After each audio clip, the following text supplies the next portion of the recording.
Sirat itu adalah jembatan di atas api neraka Jahannam yang mengantarkan sama manusia ke surga.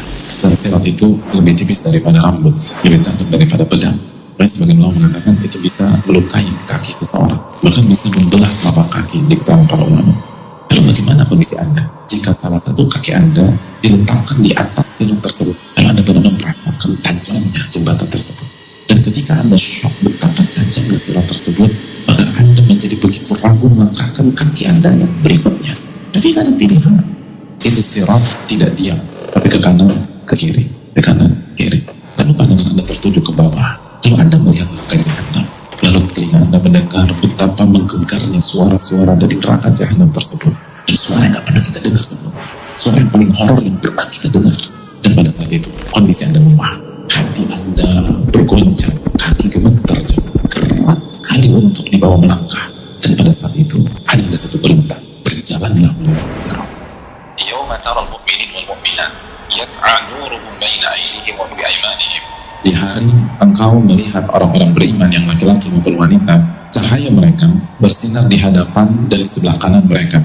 Dijelaskan oleh Abdullah bin Mas'ud, cahaya ketika melewati sirat.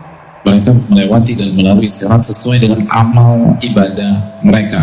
Di antara manusia, ada yang cahayanya seperti gunung, dan ada manusia yang Allah kasih cahaya sebesar pohon kurma. Ada yang cahayanya Allah kasih sebesar seseorang dewasa yang berdiri. Dan yang paling rendah derajatnya, Allah kasih cahaya kepada dia, tapi untuk jari kakinya saja. Dan redup, nanti ada, lalu mati, nyala, mati, nyala, mati. Al-Imam Duha belum menyampaikan, tidak ada satupun orang kecuali dikasih cahaya oleh Allah pada hari kiamat. Lalu ketika mereka berada di hadapan sirat, maka cahaya orang-orang munafik dimatikan sama Allah. Itu ketika cahaya orang-orang munafik dimatikan, yang shock bukan hanya orang munafik, tapi orang-orang beriman yang ada di lingkungan tersebut. Anda bayangin gak sih, kita antri nih, terus 5 orang di hadapan kita cahayanya mati, 4 orang depan kita mati lagi, kayak 3 mati lagi, lalu 2 depan kita mati lagi, lalu persis depan kita mati lagi. Itu apa nggak jatuh? Mati. Lalu mereka berdoa, Rabbana a'mim lana nurana. Rob kami, tolong jaga cahaya kami, tolong jaga, jangan sampai mati ya Allah. Di atasnya terdapat besi-besi pengait dan kawat-kawat berduri yang ujungnya bengkok.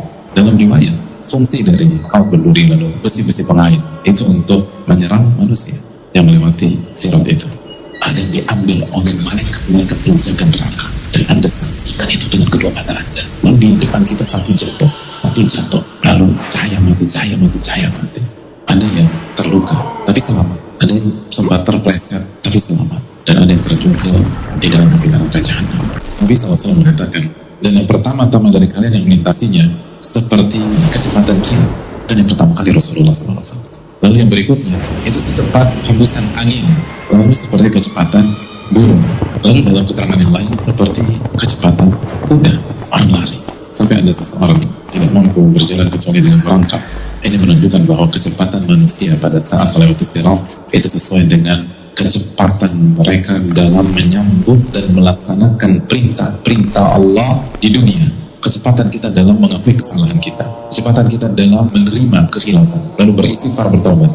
Kalau Anda merasa berat untuk berjalan di atas permukaan bumi dalam rangka beribadah, apalagi melewati sirat, yakinlah bahwa kondisi ketika kita di sirat jauh lebih berat.